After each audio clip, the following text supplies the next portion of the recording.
Even at places as idyllic as Moscow's Patriarch's Pond, there are hidden dangers all around.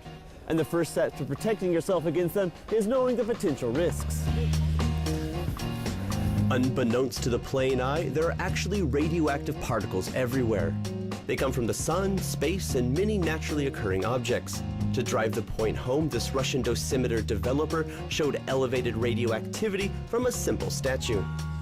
We can measure the radiation level. Right now, background radiation is pretty low, 0.08, but it will gradually go up.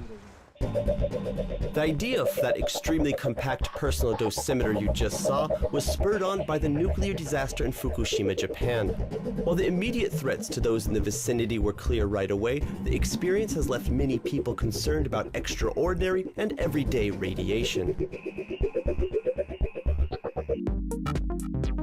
Looking for a way to give people more peace of mind, this Moscow-based innovator got to work designing his own smartphone-powered dosimeter.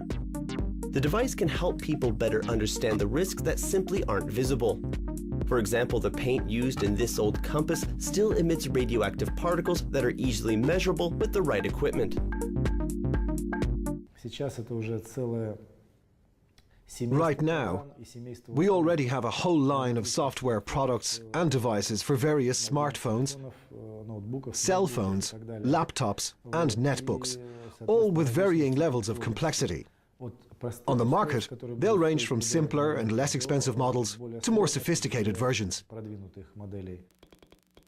But of course, the idea of checking radiation levels is far from a new one. Ever since people understood the risk of radioactivity, there's been the trusty but often cumbersome Geiger counter to measure it. The device's characteristic clicking sound has long let the user know if the plate of food in front of him or her is safe to eat. Each audible click is an incoming radioactive particle being ionized. Since its introduction, models have become more portable, and Doraz is simply taking that tradition into the future. The next version of our dosimeter will use a silicon sensor, which we're calling the semiconductor version. We're also working on a totally new generation of the device, which will employ a graphene-based sensor. At the moment, though, those plans are just that, plans on paper. To make the technological leap, the company needs new investments, which could be coming in the very near future. At the end of January, the company expects to hear back from Skolkovo about a sizable grant that could give them the resources they need to move those next-generation radiation detectors from paper to the production line. The company is anxious to get that going because, according to certain estimations, their dosimeters could be a major seller.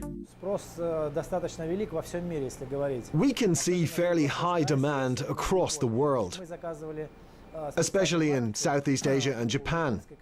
Recently, we ordered a marketing research report from a Japanese company. Basically, based on their calculations, they believe that if these devices were launched on the Japanese market today, in the first month, we would sell around 40 to 50,000 of them. And over the course of a year, sales would total some 500,000. From that point, the market would stabilize and show its true capacity. Overall, the Japanese market is ready to accept some 3 to 6 million devices per year, while annual global demand, and again, this is according to the marketing research report, would likely be around 10 to 15 million devices. And as a wise man once said, knowing is half the battle. The DORA app enables users to note on a unified map where they found increased levels of radiation. That could then in theory be used to inform government agencies or interested citizens. With a handful of accidents ingrained in our collective memories, that information is of concern to people all over the globe. Presently, there are some 175 million living within 75 kilometers of major nuclear reactors.